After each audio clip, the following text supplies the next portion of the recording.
야차와 재채기. 마을로 돌아다니면서 장사를 하는 아버지와 아들이 있었어요. 하루는 어느 나라 성 밖에 이르러 날이 저물자 아버지와 아들은 식당에 들려 저녁을 먹고는 갈 곳을 찾았지요.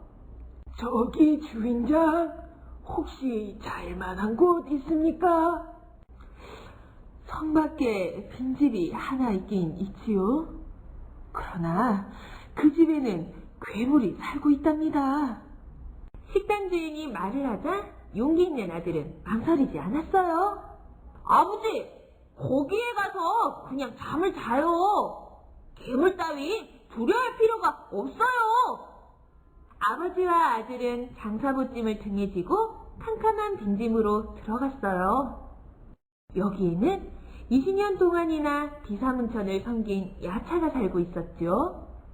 하늘의 신인 비사문천은 야차에게 말했어요. 빈집에 들어오는 사람을 잡아먹어라. 단, 지치기를 시켜보아 오래 살아야지 하고 말을 하거나 오래 사십시오 하고 인사하는 사람을 빼고는 모두 잡아먹도록 해라. 야차는 아버지와 아들을 보고 말하기 시작했지요. 모기가 또 굴러 들어왔군. 재채기를 시켜봐야지. 야차는 어두운 구석에 숨어서 먼저 아버지께 매운 가루를 뿌렸지요. 아버지, 재채기 하시는 걸 보니 감기가 드신 것 같아요. 몸 조심하셔서 저랑 같이 오래 사셔야지요. 오래요. 아들은 오래 살라는 말을 하잖아. 할 수 없다.